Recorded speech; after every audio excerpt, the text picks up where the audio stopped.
Welcome to Primetime Sportz. I'm Caleb Johnson with my lovely co-host Brianna Dahlquist. Brianna, I'm not gonna lie, I'm feeling pretty patriotic today. The Winter Olympics are underway in Pyeongchang, and that means it's the time of year where people find pride in watching athletes from their country compete in events they've never heard of, but pretend to be experts on. Caleb, I don't know what you're talking about. I'm an expert at curling. Yeah, I'm sure you are. But that's definitely a broom. No. And you're definitely just sweeping at your house. No. Listen, I've been to your house, first and foremost. And maybe you need some practice in curling as well. Oh, okay. Wow, message received. Well, the Olympics are also about witnessing greatness, wouldn't you say? Of course. Who didn't get excited about seeing Shaun White with a near-perfect score to secure his third gold medal in halfpipe, or Chloe Kim becoming the youngest female athlete to bring home the gold for the USA? It also wouldn't be the Olympics without a great underdog story. Chris Madzler became the first American to medal in men's singles luge. It's hard for me to hardly say the word luge, much less think of someone laying on a board going 80 miles an hour. But that's what Chris did, and he won a silver medal with it. That's really fast. Well, Caleb, Chris wasn't the only underdog pulling off a victory this week. The Panthers softball team took down our inter-city rivals, Georgia Tech, at home, and our very own Jasmine Presley was on site and spoke with the team following their victory. Foremost, congratulations on your win. Thank you. Okay, so I know you guys had a tough tournament that you just came off on, but you just defeated Georgia Tech again. How does that feel? I think that feels good. I think it builds our confidence a lot, especially coming from the tough weekend that we just had. So I think having that weekend and facing good pitching and good teams like that kind of prepared us to beat teams like Georgia Tech, who we're supposed to beat. So I think that's pretty good. You know, we're kind of competing for the Atlanta team, so it's always great to beat them. Okay, so you guys had a tough weekend in the tournament, but you did play top 10 teams. Mm-hmm. So coming out of the tournament, what could you work on for this season? To work on the basics, hitting, defense. I know the weather hasn't been on our side lately. When we recapped it in practice, we kind of talked about things we did well and things we needed to work on. So I think having a couple days of practice before today's game really helped us win this game. Were you pleased with the team's overall performance throughout the whole game? After the first half inning, yes. Right. We started, you know, our goal is always start fast, so we let them start fast, but we answered in the bottom half to tie it up. So I thought that was big. It was a big momentum shift for us to come right back and answer them, so I thought that was big for us. While Panthers softball is already making moves and winning games, baseball season is yet to begin. Actually, opening day is tonight in Panthersville. The Deacon David Shealy has all you need to know about the upcoming season. Baseball season is here. This year's version of the Panthers features 13 seniors. However, they'll look to junior Jake Rogers and sophomore Hunter Gaddis to deliver a championship. Gaddis is coming off a stellar freshman year, posting a 4-4 record. He also earned a spot on the U.S. national team. He'll be our Friday night opening pitcher. I think that all of us feel good when he's on the mound, but the reality is that everybody else knows about Hunter right now, and he has to move his game to the next level.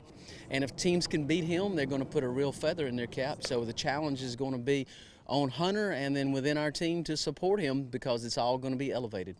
Jake Rogers is the day 2 pitcher for Georgia State, and he says his favorite pitch is the slider.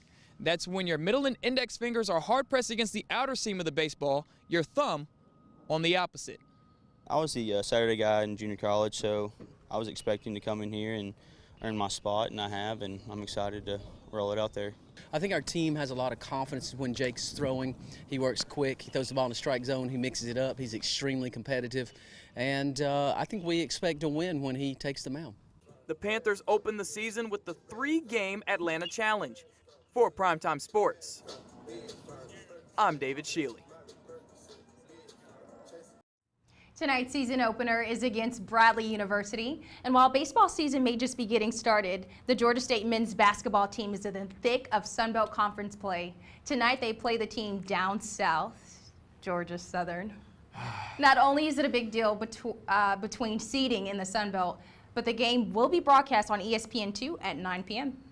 I'm sorry, did you say 9 p.m.? Yeah. That's a late start for old people like me. You know, we need naps, or I might take 2 naps and get some caffeine or something, and you do the same. Tune in for that and support the Panthers in this big rivalry game. Now, Caleb, you've been a pretty busy guy this week. What's been going on with you? I have been pretty busy, and it's been quite an adrenaline rush, but I don't want to give too much away. Let's let the viewers take a look. While most college-age kids are sitting behind a desk studying for the upcoming midterm and vying for every individual point they can have towards a good grade, one Georgia native, well, he's vying for a completely different set of points behind the wheel. 22-year-old Chase Elliott, son of legend NASCAR driver Bill Elliott, is quickly becoming the next phenom in the sport. Does it ever click in, like, there's guys your age that are studying for midterms right now? Yeah, man, no, I'm so lucky. I mean, I get to drive race cars every weekend, you know, and it's, I don't really know how to put that into words, but it's what I wanted to do since I was a little kid, and can't, very thankful, for sure. While hosting a luncheon for local media at Atlanta Motor Speedway, Chase unveiled good luck charms sent to him by his fans. Yeah, and there's some very interesting good luck charms. Man, I don't know. I just appreciate everybody's support in this, and this is something they did for my dad a long time ago, and it helped him get over the hump to win a race. So I hope it works for me. His next focus is the prized Daytona 500. I think we're well prepared. It's getting to be time to go, and I think that we have as good a shot as anybody to go and compete for a victory. So we just got to put ourselves, in position and hope that we are, making the right moves, make the right strategy calls, and do all the right things to stay out of wrecks and things throughout the day. So time will tell, and we'll see. Chase, along with his fellow drivers, will compete in the Folds of Honor Quick Trip 500 here at Atlanta Motor Speedway on February 25th. For Primetime Sportz, I'm Caleb Johnson. You know, Chase actually won in Daytona last night, Brianna, so I'm getting a little bit of an idea that maybe our talk was some inspiration to get him through the checkered flag, but I don't know. No, I highly doubt that. Don't even give yourself credit. Don't do it, Caleb. You gotta give it to me. It's not your victory. It's not. Just let him have it. But you know what? We'll go with that. All right, that's fine. Thank you guys for tuning in today's episode of Primetime Sportz. But before we go, on behalf of myself and everyone here at Primetime Sportz, we would like to offer our deepest condolences to the victims, the family of the victim, students and staff in Parkland, Florida, who have just endured the unthinkable.